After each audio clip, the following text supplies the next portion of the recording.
పెద్దలు చంద్రబాబు నాయుడు గారు.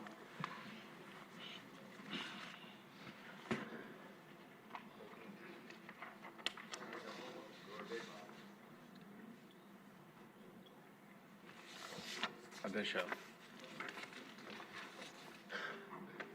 ఇప్పుడే లా అండ్ ఆర్డర్ డిమాండ్స్ ప్రవేశపెట్టి రిప్లై ఇచ్చారు మినిస్టర్ గారు.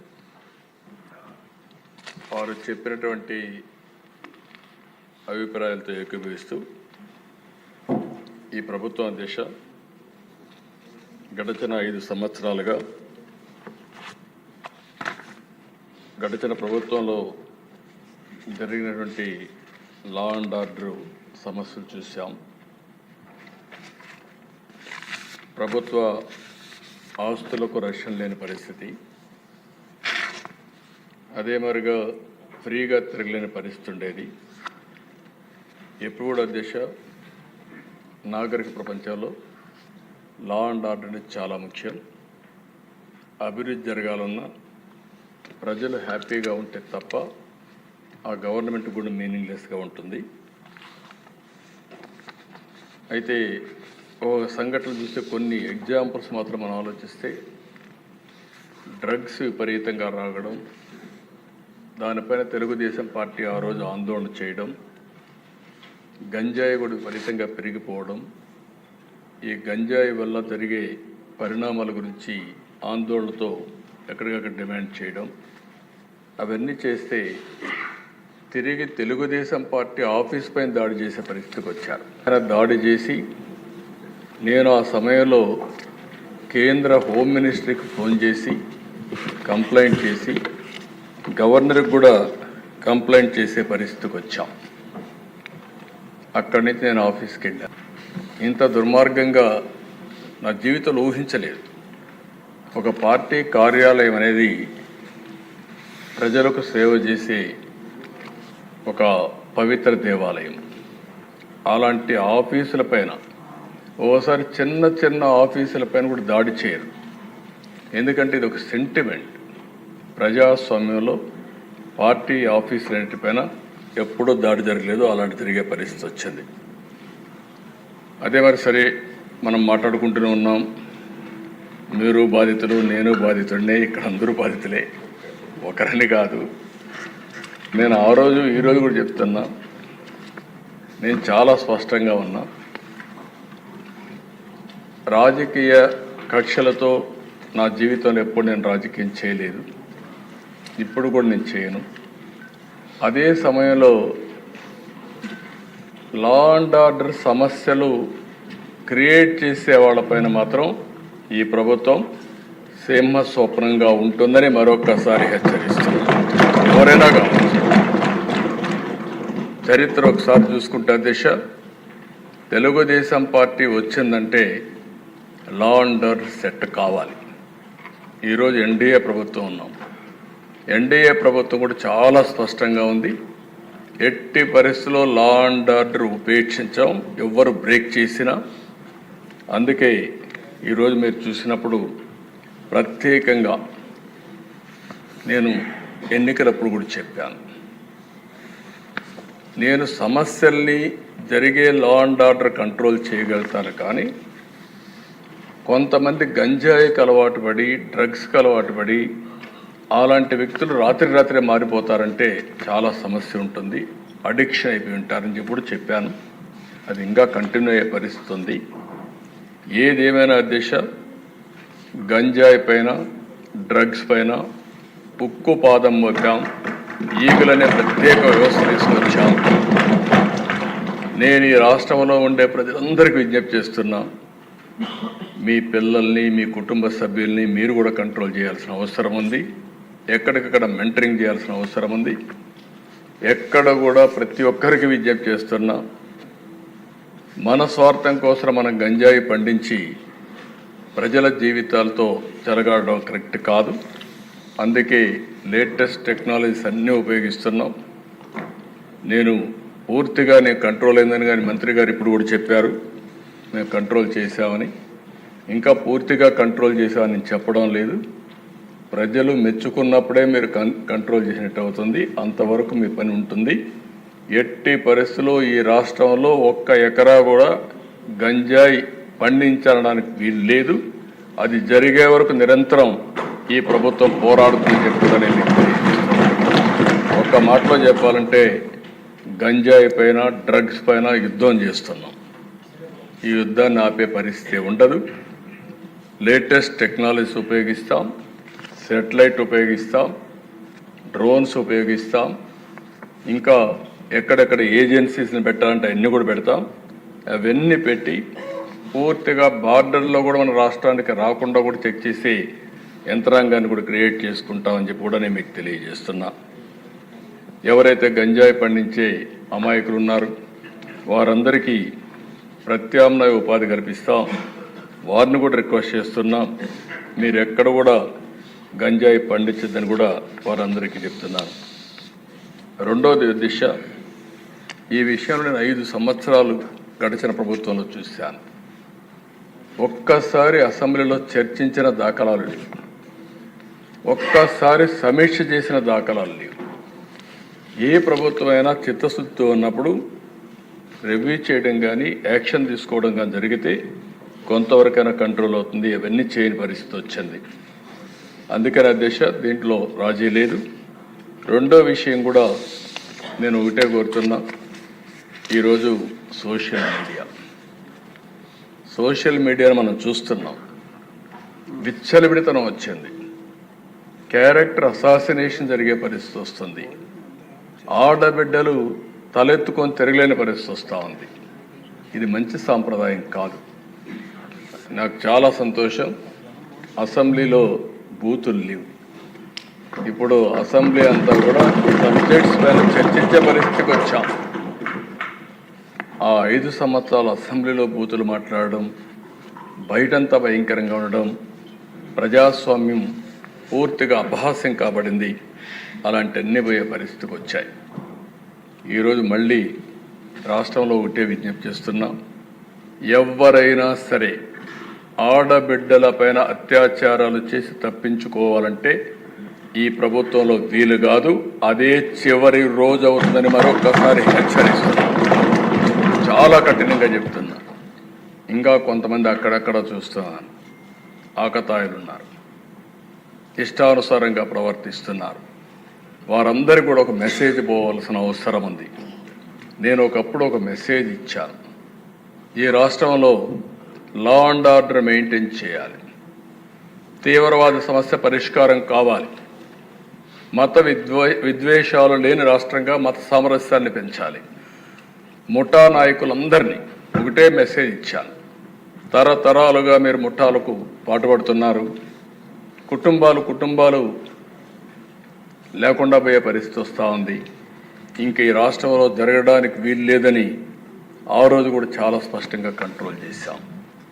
రౌడీలకు ఒక మెసేజ్ ఇచ్చాం, ఈ రాష్ట్రంలో రౌడీ అనేవాడు ఉండడానికి వీలు లేదు, ఈ రాష్ట్రం మీకు సహకరించదు, అలాంటి వాడు ఉంటే ఈ రాష్ట్రాల నుంచి పారిపోవడం బెటర్ అని చెప్పి కూడా హెచ్చరించా.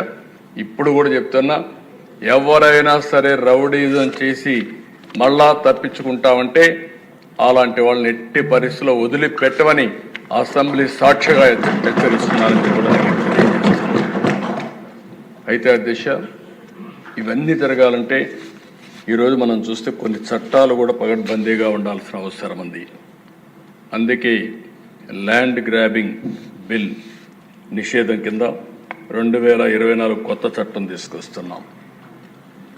మాకు ఏ కంప్లైంట్ వచ్చినా ఇప్పటికి కూడా ఇక్కడ అన్ని సమస్యల పరిష్కారం చేయగలుగుతున్నాం. కానీ వీళ్ళు చేసినటువంటి ఈ భూ వివాదాలు, ల్యాండ్ రిలేటెడ్ కాన్ఫ్లిక్ట్స్ అయితే భయంకరంగా తయారైనాయి. 22A ఉపయోగించారు, రికార్డ్స్ తారుమారు చేశారు, ప్రభుత్వ భూములు కొట్టేశారు, ఫారెస్ట్ భూములు కొట్టారు. ఇవి మామూలుగా ఫారెస్ట్ భూముల దగ్గరికి ఎవరు పోరు, అలాంటివి కూడా జరిగే పరిస్థితి వచ్చింది. అందుకే ఈ ప్రత్యేక చట్టం కూడా గుజరాత్లో చాలా బాగా పనిచేసింది. ఎవరైనా సరే ల్యాండ్ గ్రాబింగ్ చేస్తే, భూ కబ్జాలకు పాటుపడితే ప్రభుత్వం కేసు పెట్టిన తర్వాత దాన్ని ప్రూవ్ చేసుకునే బాధ్యత కూడా వాళ్ళపైనే ఉంటుంది. దాంట్లో మళ్ళీ ఏమాత్రం కూడా ఉపేక్ష లేదు. అలాంటి పగడ్బందీ చట్టాన్ని కూడా తీసుకొస్తున్నాం. ఈ చట్టం ద్వారా ఎక్కడైనా ఎవరైనా సరే భూ కబ్జా చేయాలంటే భయపడే పరిస్థితి రావాల్సిన ఉంది. అలాంటి చట్టాన్ని కూడా తీసుకొస్తామని చెప్పి కూడా నేను మీకు తెలియజేస్తున్నాను. అదే మరిగా దిశ ఈరోజు టెక్నాలజీ డ్రోన్స్ ఉపయోగిస్తున్నాం. ఇంకా మా వాళ్ళందరూ మాస్టరైజ్ చేస్తున్నారు. అవసరమైతే డ్రోన్స్ ద్వారా నైట్ పెట్రోలింగ్ కూడా చేయడానికి, పోలీస్ పెట్రోలింగ్ బదులు డ్రోన్ పెట్రోలింగ్ చేయడానికి కూడా శ్రీకారం చుడుతున్నాం. సీసీటీవీ కెమెరాలు పెడుతున్నాం. లేటెస్ట్ టెక్నాలజీ పెడుతున్నాం. ఒక్కొక్కసారి దిశ చాలామంది కేసుల్లో తప్పించుకుంటున్నారంటే నేరాలు చేయడం, సాక్ష్యాలను తారుమారు చేయడం, తద్వారా పనిష్మెంట్ లేకుండా తప్పించుకునే పరిస్థితికి వస్తున్నారు. కానీ ఇటీవల డిపార్ట్మెంట్ మీరు చూస్తే చాలా గట్టిగా పనిచేసి 2-3 నెలల్లోనే శిక్షలు పడే కన్విక్షన్ వచ్చే పరిస్థితి తీసుకొచ్చారు. దానికి డిపార్ట్మెంట్ మనస్ఫూర్తిగా అభినందిస్తున్నా. ఇది వండర్ఫుల్ వర్క్. దీన్ని ఇంకా పకడ్బందీగా మనం చేయాల్సిన అవసరం ఉంది. ఇది కూడా చేస్తామని చెప్పి నేను మీకు తెలియజేసుకుంటూ, ఇంకొక పక్కన సైబర్ సెక్యూరిటీ కూడా చాలా ముఖ్యం. దీంట్లో కూడా 26 సైబర్ పోలీస్ స్టేషన్లు పెడుతున్నాం. దీని ద్వారా కూడా ఎక్కడ సైబర్ క్రైమ్ చేస్తే అలాంటి నేరస్తుల్ని ఇమీడియట్గా పట్టుకునే పరిస్థితి వస్తుంది. ఎఫ్ఎస్ఎల్ కూడా ఇంకా బాగా ఇంప్రూవ్ చేయాల్సిన అవసరం ఉంది. కడాన దిశ ఒక్కొక్కసారి ప్రభుత్వాలు ఏ విధంగా పనిచేస్తాయంటే, నేను ఎప్పటి నుంచో కూడా సమైక్య ఆంధ్రప్రదేశ్లో మీరు చూస్తే ప్రతి ఒక్క రెవెన్యూ డివిజన్కి పోలీస్ డాగ్స్ పెట్టి, స్క్వాడ్స్ పెట్టి, ఎందుకంటే ఇప్పటికి కూడా టెక్నాలజీ మనం అందరం ముందుకు పోతున్నాం. కానీ ఈ పోలీస్ డాగ్స్ ఏవైతే ఉన్నాయో అవి డిటెక్ట్ చేసినంత ప్రిసిషన్ టెక్నాలజీ కూడా ఒకసారి చేయలేకపోతా ఉంది. అంత పర్ఫెక్షన్ ఉంటుంది. అలాంటివి ఇది పోయినాయి. ఫారెన్సిక్ ఎవిడెన్స్ని ఎప్పటికప్పుడు సెక్యూరిటీ పెట్టి ఫస్ట్ హ్యాండ్గా అక్కడ మొత్తం ప్రొటెక్ట్ చేస్తేనే కేసు ముందుకు పోయే పరిస్థితి వస్తుంది. అలాంటి లేని పరిస్థితి వచ్చింది. అందుకని అధ్యక్ష, ఇప్పుడే కొంతమంది మాట్లాడినప్పుడు కూడా చెప్పారు, వివేకానంద రెడ్డి మర్డర్ కూడా ఓసారి ఆందోళన కలుగుతుంది ఎవరికైనా సరే. ఒక మర్డర్ జరిగిన తర్వాత, ఒక సెన్సేషనల్ మర్డర్ జరిగిన తర్వాత 6 మంది సాక్షులు ఆ కేసులో ఇన్వాల్వ్ అయిన వాళ్ళు ఎలిమినేట్ అయిపోవడం అనేది, చనిపోవడం అనేది అదొక ఆవేదన, ఆలోచన కలుగుతుంది. ఎప్పుడైనా పోలీస్ డిపార్ట్మెంట్ గుర్తుపెట్టుకోవాల్సింది, ఒక సెన్సేషనల్ కేసు వచ్చినప్పుడు దాని తర్వాత పరిణామాలన్నిటి కూడా క్షుణ్ణంగా ఎగ్జామిన్ చేసి ఎప్పటికప్పుడు యాక్షన్ తీసుకోవాల్సిన అవసరం ఉంది. మీరందరూ కూడా, ఎందుకంటే ఈ హౌస్లో కూడా అందరూ ఎమ్మెల్యేలు ఉన్నారు. నేను అందుకే మొన్న ఒక మాట చెప్పాను, నేనే ముఖ్యమంత్రి. నేను ముఖ్యమంత్రిగా ఉండి 2019లో వివేకానంద రెడ్డి మర్డర్ జరిగింది. తెల్లవారితో వాట్సాప్ మెసేజ్ వచ్చింది. మెసేజ్ ఏమని, వివేకానంద రెడ్డి గుండెపోటుతో చనిపోయాడు. Election season. నేను కూడా గుండెపోటు అనుకున్నాను. జనరల్గా నాకు ఎప్పుడు ఏ ఆలోచన వచ్చినా, ఏ మెసేజ్ వచ్చినా మళ్ళీ నేను స్టడీ చేస్తూ ఉంటాను. అలాంటిది నేను కూడా ఎలక్షన్లో ఉండి క్యారీ అయ్యాను. నాకు ఒక సీఎంఓ ఉంది, ఒక ఇంటెలిజెన్స్ ఉంది, ఒక డీజీపీ ఉన్నాడు, మా చంద్రరాజ మంత్రి అప్పుడు. అందరం ఉన్నాం. అందరం ఉండి అర్థం కాలేదు, నిజం అనుకున్నాం, నమ్మాం. అంటే నేరస్తులు ఏ విధంగా ట్రాప్లో పెడతారనేదానికి ఇది ఒక ఉదాహరణ దిశ. అంతవరకే చెప్తున్నాను నేను ఈరోజు. అది అయిన తర్వాత మధ్యాహ్నాలకి బిల్డప్ అయింది. సునీత గారు అడిగారు దీన్ని పోస్ట్ మార్టం చేయాలని. సునీత గారు కానీ పోస్ట్ మార్టం అడగకుండా ఉండుంటే క్రిమేషన్ అయిపోయేది.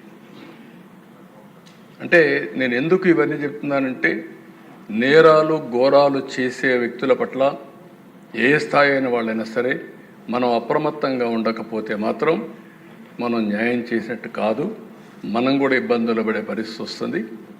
ఆ తర్వాత సాయంత్రానికి అధ్యక్ష ఎప్పుడైతే పోస్ట్ మార్టం చేశారో, ఏ టీవీలో అయితే గుండెపోటని చెప్పారో వాళ్ళే సాయంత్రానికి మాట మార్చేసి ఇంతవరకు మా తండ్రి చనిపోయాడు, ఇప్పుడు తండ్రి లేని బిడ్డే కాకుండా చిన్నాన్న ఉంటే ఆ పెద్ద దిక్కు కూడా లేకుండా పోయిందని చెప్తే ప్రజలు నమ్మించే పరిస్థితికి వచ్చారు. రెండో రోజు అధ్యక్ష నా చేతిలో కత్తి పెట్టి నారాసుర రక్త చరిత్రను వేసే పరిస్థితికి వచ్చారు. బాధ కదా అధ్యక్ష, ఆవేదన కలగదా?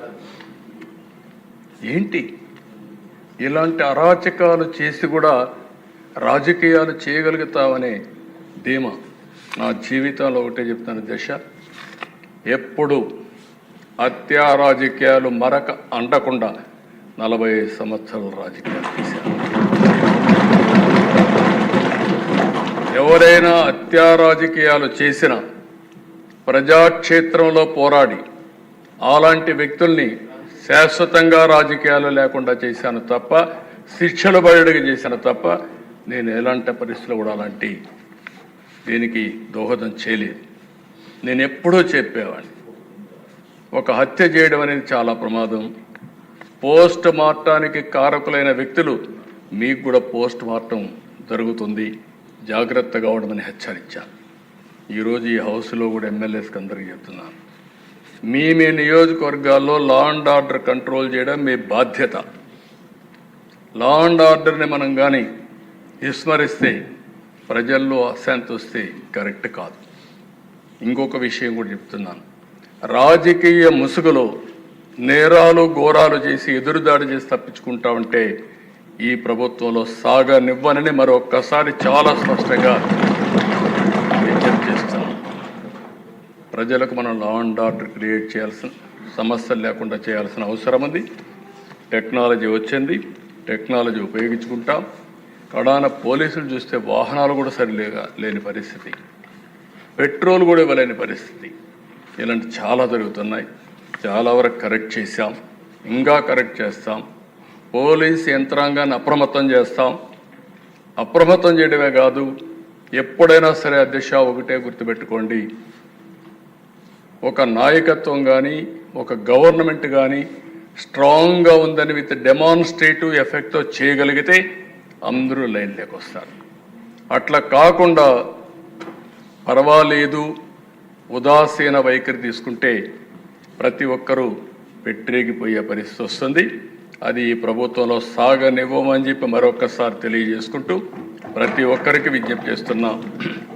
ఈ రోజుటి నుంచి కొంతమందిని చూస్తున్నాను దిశ, కొన్ని కేసులు కూడా చూస్తున్నాను. ఎమోషన్లో కొంతమంది ట్రాపుల్లో కూడా పడతా ఉంటారు. కొంతమందికి డబ్బులు ఇస్తామంటే ఎక్కువగా వస్తాయనే ఉద్దేశంతో ఒక విధంగా ఆలోచిస్తే చిట్ ఫండ్ కంపెనీలు వస్తూ ఉంటాయి. అలాంటి వాటిలో డబ్బులు ఎక్కువ పెట్టుబడి పెడతాం, లేకుంటే మీకు ఎక్కువ రిటర్న్స్ ఇస్తామంటే మోసపోయే పరిస్థితి వస్తూ ఉంది. కొంతమంది అమ్మాయిల పట్ల కొంతమంది చాలా దారుణంగా ప్రవర్తిస్తూ ప్రేమ అనే మాట ఒలకబోస్తూ ట్రాప్లో పెట్టి ఈ యొక్క అబ్యూజ్ చేసే పరిస్థితి కూడా వస్తున్నారు. నేను ఈ విషయాలని ఎందుకు చెప్తున్నానంటే ఈ సభ ద్వారా ప్రజల్లో చైతన్యం తీసుకురావాల్సిన బాధ్యత మన మీద ఉంది. అదే సమయంలో ఎవరైనా తప్పు చేస్తే మాత్రం వదిలిపెట్టం, తాట తీస్తామని చెప్పి మరొకసారి ఎందుకంటే గట్టిగా కూడా చెప్పాల్సిన అవసరం ఉంది. నేను ఇదే మాదిరిగా ముఖ్యమంత్రిగా ఉంటే అధ్యక్ష 14-15 సంవత్సరంలో ఇక్కడే మనం గురుజాల కాన్స్టిట్యున్సీ అనుకుంటాను, పిడుగురాళ్ళ దాచేపల్లి ఏరియాలో ఒక ముస్లిం గర్ల్, చిన్న అమ్మాయి, ఆ అమ్మాయి పైన అత్యాచారం చేశారు. దగ్గర 18 టాస్క్ ఫోర్స్లు వేశాను. ఏ డైరెక్షన్లో ఉన్నా సరే భూమి మీద ఎక్కడున్నా పట్టకొచ్చే బాధ్యత మీదని పోలీసులకు చెప్పా. సర్చ మొదలుపెట్టా. 4వ రోజుకి అతనే ఆత్మహత్య చేసుకొని చనిపోయాడంటే అక్కడ కనుక్కున్నాను. దాంతో కూడా వదిలిపెట్టలేదు. మళ్ళీ విజయవాడలో పెద్ద ర్యాలీ పెట్టి భవిష్యత్తులో ఎవరైనా సరే నా ఆడబిడ్డల జోలుకు వస్తే ఇదే గతి అవుతుందని చెప్పి హెచ్చరించాను. అంత మొత్తం లా అండ్ ఆర్డర్ అంతా కూడా కంట్రోల్ అయ్యే పరిస్థితి వచ్చింది. ఇప్పుడు కూడా చెప్తున్నా, ఈ సభ ద్వారా హెచ్చరిస్తున్నా, రేపటి నుంచి ఈ ప్రభుత్వాన్ని ఛాలెంజ్ చేయాలంటే చేయండి, ఆ తర్వాత ఎలాంటి పనిష్మెంట్ ఉంటుందో మీరే చూస్తారని కూడా హెచ్చరిస్తూ, లా అండ్ ఆర్డర్ కాపాడే బాధ్యత మాది. ప్రభుత్వ యంత్రాంగాన్ని కూడా సమర్థవంతంగా నడిపిస్తాం. ఎక్కడా రాజీ లేదు, రాగద్వేషాలు లేవు, లేకుంటే విశిక్షత లేదు. ఎవరైతే మీరందరూ లా అండ్ ఆర్డర్ మెయింటైన్ చేస్తారో, డీజీపీ దగ్గర నుంచి లాస్ట్ మైల్లో ఉండే కానిస్టేబుల్ వరకు మీరు లా అండ్ ఆర్డర్ మెయింటైన్ చేయండి. మీకు అండగా ఈ గవర్నమెంట్ ఉంటుందని మరొక్కసారి తెలియజేసుకుంటూ, ప్రజలు పూర్తిగా సహకరించమని మరొక్కసారి కోరుకుంటూ, ఇంకొకసారి నాకు ఎక్కడన్నా దొరికితే మాత్రం గంజాయి దొరికితే అడికి అయిపోతారు, మీరు గుర్తుపెట్టుకోండి. అదే మరిగా ఎక్కడ డ్రగ్స్ దొరికినా లేదు. రాజకీయ ముసుగులో హత్యలు, నేరాలు, ఘోరాలు చేయాలనుకున్నా చాలా క్లియర్గా ఉన్నాం. ఎవరైనా మీరు మీ సమస్యలు చెప్పాలంటే మాకు చెప్పండి. సమస్యలు చెప్పకుండా మీ ఇష్ట ప్రకారం వచ్చి రౌడీజం చేస్తాం, ఇష్టానుసారంగా ప్రవర్తిస్తాం కూడా కరెక్ట్ కాదు. మీరు రండి, వింటాం, మీరు చెప్పినంత వింటాం. మీ సమస్య న్యాయపరమైతే తప్పకుండా పరిష్కారం చేసే బాధ్యత ఈ ప్రభుత్వాన్ని చెప్పి కూడా తెలియజేసుకుంటూ, అందరూ సహకరించమని చెప్పి కోరుకుంటూ మీ దగ్గర సెలవు తీసుకుంటున్నాను. ఇప్పుడు గౌరవనీయ ముఖ్యమంత్రి గారు ఈ చర్చలో పాల్గొనటం ప్రజలకు ఎంతో ధైర్యాన్ని ఇస్తుంది.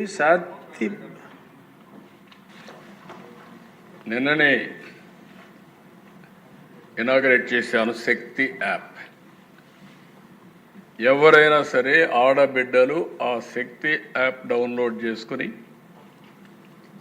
కనీసం ఆ ఫోన్లో చేయగలిగిన ఆ శక్తి యాప్ ఆన్ చేసి 3 సార్లు షేక్ చేసిన ఆటోమేటిక్గా రిజిస్టర్ అయిపోతుంది. ఎక్కడున్నారో జీపీఎస్ చూసుకుని 6 నిమిషాల నుంచి 9-10 నిమిషాల లోపల మీ దగ్గరికి వచ్చే బాధ్యత పోలీసుల పైన ఉంటుంది.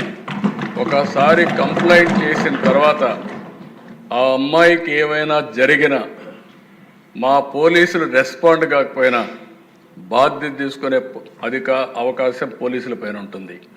ఎందుకంటే ఒకసారి టెక్నాలజీలో రిజిస్టర్ అయిన తర్వాత రేపు క్రైమ్ రిజిస్టర్ అయినప్పుడు మీ ఫెయిల్యూర్ కూడా రిజిస్టర్ అవుతుంది. జాగ్రత్తగా ఉండమని మా పోలీసులు కూడా చెప్తున్నా.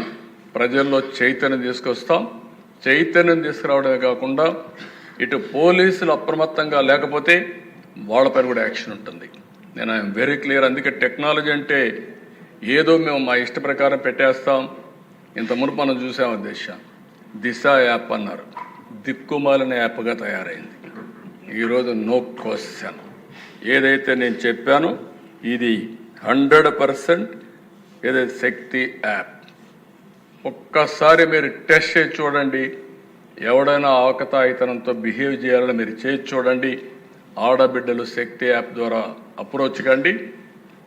అప్రోచ్ అయిన తర్వాత 100% యాక్షన్ తీసుకునే బాధ్యత ఈ ప్రభుత్వాన్ని అని చెప్పి మరొకసారి తెలియజేసుకుంటూ, అవేర్నెస్ రావడానికి ఎమ్మెల్యేస్ కూడా మాట్లాడండి, ప్రజల్లో చైతన్యం తీసుకురండి.